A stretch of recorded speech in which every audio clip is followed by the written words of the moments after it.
नमस्कार दोस्तों, आपके लिए लेके आए हैं प्राचीन अद्भुत स्टोरी सत्य की शक्ति का आह्वान।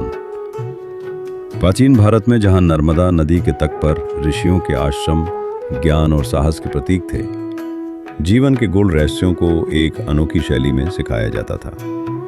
ये कहानी है ऋषि सत्यनंदन और उनके शिष्य तपस्वी की, जो एक साधारण मछुआरे के बेटे से एक संत और सत्य के रक्षक बनने की रोमांचक यात्रा पर निकला। ऋषि सत्यनंदन ने तपस्वी को सिखाया कि झूठ एक ऐसा दोष है जो मनुष्य के सारे गुण, ईमानदारी, विश्वास और करुणा को नष्ट कर देता है, जबकि सत्य एक ऐसा गुण है जो झगड़े, भ्रष्टाचार और अशांति को मिटा देता है। ये मनोरंजक और प्रेरणादायक कथा हमें सिखाती है कि सत्य को अपनाकर जीवन को नई दिशा दी जा सकती है। मछली पकड़ते हुए सत्य की खोज। तपस्वी का जन्म नर्मदा नदी के किनारे एक छोटे से मछुआरे गांव जलेपुर में हुआ था। उसका पिता नाविक दिन भर नदी में मछली पकड़ता था और मां जाल बनाने का काम करती थी। तपस्वी का जीवन नदी के साथ गहरा जुड़ा था। वो अपने पिता के साथ नाव चलाता, जाल फेंकता और मछलियों की चंचलता को देखकर मुस्कुराता था। लेकिन गांव में एक बड़ी समस्या थी। मछुआरे अक्सर एक दूसरे से मछली की मात्रा को लेकर झूठ बोलते थे, जिससे लड़ाइयां होती थी। तपस्वी को यह देखकर दुख होता था और वो सोचता था, काश लोग सत्य बोलें तो शांति रहे। एक दिन जब तपस्वी 12 साल का था, नदी में एक विचित्र घटना हुई।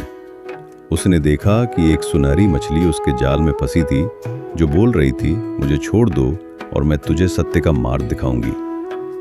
तपस्वी ने अपने पिता से कहा, पिताजी, ये मछली बोल रही है, इसे छोड़ दें। पिता ने हंसते हुए कहा, ये तेरा भ्रम है, इसे बेच दें। लेकिन तपस्वी ने मना कर दिया और मछली को नदी में छोड़ दिया। उसी रात उसे सपना आया कि एक ऋषि उसे बुला रहे हैं। सुबह उठकर उसने अपने पिता से अनुमति मांगी और नर्मदा के किनारे एक आश्रम की ओर चल पड़ा। रास्ते में उसे कई रोमांचक पल देखने को मिले। एक बार एक तूफान आया और उसकी नाव डूबने लगी। डर से कांपते हुए तपस्वी ने कहा, हे नदी, मैं सत्य का पथ चुनूंगा, मुझे बचाओ। आश्चर्यजनक रूप से पानी शांत हो गया और वो किनारे पहुंच गया। ये घटना ने उसके मन में सत्य की शक्ति को और मजबूत कर दिया। आखिरकार वो ऋषि सत्यनंदन के आश्रम पहुंचा, जहां ऋषि एक चट्टान पर ध्यान कर रहे थे। तपस्वी ने उन्हें प्रणाम किया और ऋषि ने उसकी आंखों में छिपी सच्चाई और साहस देखा। उन्होंने कहा, तपस्वी, तू सत्य की खोज के लिए आया है, चल तुझे सिखाऊंगा सत्य का पहला सबक। आश्रम में तपस्वी का जीवन नया और चुनौतीपूर्ण था। वो सुबह जल्दी उठता, नदी से जल लाता और ऋषि की सेवा में लगा रहता। एक दिन आश्रम में एक अनोखी घटना हुई। शिष्यों को एक पवित्र यज्ञ की तैयारी करनी थी, लेकिन एक शिष्य विनीत ने झूठ बोला कि उसने लकड़ियां जमा ली हैं, जबकि उसने नहीं की थी। दूसरा शिष्य हर्ष ने भी झूठ बोला कि उसने जल ला दिया, लेकिन वो आधा ही लाया था। यज्ञ के समय लकड़ियां और जल कम पड़े और शिष्यों में तनाव फैल गया। ये देखकर ऋषि सत्यनंदन ने सभी को बुलाया। उन्होंने पूछा, क्या हुआ? विनीत और हर्ष ने अपनी अपनी बातें दोहराई। फिर ऋषि ने तपस्वी से कहा, तू क्या सोचता है? तपस्वी ने सोचकर कहा, गुरुदेव, विनीत और हर्ष ने झूठ बोला। झूठ से हमारा विश्वास और एकता नष्ट हुई। सत्य यह है कि हमें मेहनत करनी चाहिए थी, तभी यज्ञ सफल होता। ऋषि मुस्कुराए और बोले, तपस्वी, तूने सही देखा। एक दोष झूठ के आने से अनेक गुण, ईमानदारी, मेहनत और भाईचारा नष्ट हो जाते हैं। एक गुण सत्य के आने से अनेक दोष, झगड़ा, आलस्य और भ्रम नष्ट हो जाते हैं। ये तेरा पहला सबक है। सत्य को अपनाओ और जीवन का मार्ग खुल जाएगा। इस पाठ ने तपस्वी के मन में गहरी छाप छोड़ी और उसने सत्य को अपनी शक्ति बनाने का संकल्प लिया। नदी का रहस्यमयी रहस्य। कुछ दिन बाद ऋषि ने तपस्वी को एक कठिन परीक्षा दी। उन्होंने कहा, तपस्वी, नदी में जाकर एक चमकती सीप लाओ, जो सत्य के मार्ग पर चलने वाले को ही मिलती है। तपस्वी नाव लेकर नदी में निकला। रास्ते में उसे एक तूफान का सामना करना पड़ा और उसकी नाव डगमगा रही थी। वो सोचने लगा, अगर मैं झूठ बोलकर किनारे लौट जाऊं कि सीप नहीं मिली तो बच जाऊंगा, लेकिन सत्य ही मेरी रक्षा करेगा। उसने जोर से कहा, हे नदी, मैं सत्य के लिए सीप लेना चाहता हूं, मुझे मार्ग दिखाओ। तूफान शांत हो गया और पानी में एक चमकती सीप दिखाई दी। लेकिन जब वो उसे लेने के लिए गोता लगाया, एक मगरमच्छ ने उसका पीछा किया। डरते हुए तपस्वी ने कहा, हे मगरमच्छ, मैं झूठ नहीं बोलूँगा, ये सीप मेरे गुरु के लिए है। यदि ये मेरा भाग्य नहीं तो मुझे खा लो। मगरमच्छ रुक गया और तपस्वी सीप लेकर लौटा। आश्रम में ऋषि ने सीप देखकर कहा, तपस्वी, तूने सत्य का रास्ता चुना। झूठ तुझे डुबो देता, लेकिन सत्य ने तुझे बचाया। ये तेरी पहली विजय है, गांव का झूठा संकट। कुछ महीनों बाद ऋषि ने तपस्वी को एक गांव भेजा जहां एक गंभीर समस्या थी। गांव के सेठ धनराज ने कहा कि उसका नौकर किशन ने उसकी सोने की अंगूठी चुराई थी। किशन ने झूठ बोलकर कहा, मैंने नहीं चुराई, यह मेरी है। गांव में अफवाहें फैली और लोग दो गुटों में बट गए। तपस्वी को सत्य स्थापित करने का काम सौंपा गया। गांव पहुंचकर तपस्वी ने दोनों से बात की। धनराज ने कहा, यह अंगूठी मेरी है, मैंने इसे बनवाया। किशन ने कहा, नहीं, यह मेरी है, मैंने इसे पाया। तपस्वी ने गांव वालों से सबूत मांगे। एक बच्चे ने कहा, मैंने देखा अंगूठी नदी में गिरी थी, और एक चोर ने उसे उठाया। सत्य सामने आया, अंगूठी चोर के पास थी और दोनों निर्दोष थे। तपस्वी ने गांव वालों को एकजुट किया और चोर को पकड़ा गया। गांव ने तपस्वी की सत्यनिष्ठा की प्रशंसा की, लेकिन कुछ ने कहा, यह तो मछुआरे का लड़का है, उसे क्या पता। तपस्वी ने इसे नजरअंदाज किया। राजा का रहस्यमय आह्वान।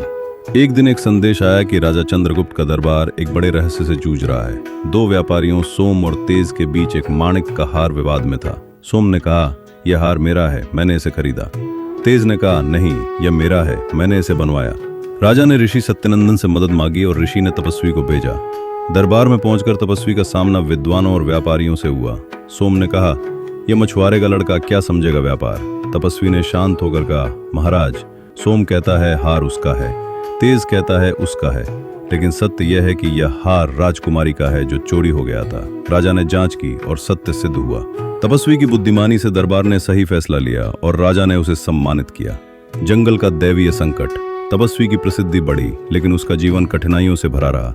एक दिन आश्रम पर एक दैवीय संकट आया। जंगल में एक राक्षसी ने उत्पात मचाया और शिष्य डर गए। राक्षसी ने कहा, मैं सब नष्ट कर दूंगी जब तक मुझे आश्रम का सोना नहीं मिलता।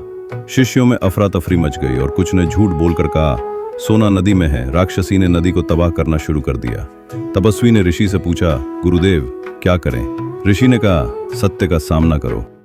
तपस्वी जंगल में गया और राक्षसी से मिला। राक्षसी ने गर्जा, सोना कहाँ है। तपस्वी ने कहा, हे राक्षसी, शिष्यों ने झूठ बोला, सोना नहीं है, आश्रम में केवल सत्य है। यदि तुझे शक्ति चाहिए तो सत्य को अपनाओ। राक्षसी ने सोचा और अपनी हिंसा छोड़ दी।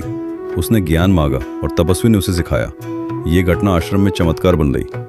आंतरिक झूठ का संग्राम। एक रात तपस्वी को सपना आया कि वो धनवान बन गया है और झूठ बोलकर व्यापार में सफलता पाई है। सुबह उठकर वो घबरा गया और सोचने लगा, क्या मैं भी झूठ बोल सकता हूँ। उसका मन कहता था, झूठ से सुख मिलेगा, लेकिन ऋषि ने कहा, सत्य देखो।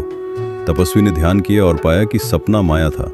उसने अपनी कमजोरी को पहचाना और सत्य को मजबूत किया। ज्ञान का प्रसार। तपस्वी ने आश्रम छोड़कर देश भ्रमण शुरू किया।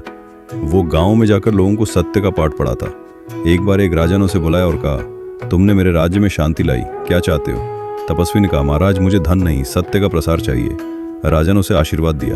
अमर कथा कहते हैं, तपस्वी ने एक आश्रम बनाया और शिष्यों को सिखाया। उसकी मृत्यु के बाद भी उसकी शिक्षाएं गूंजती रहीं।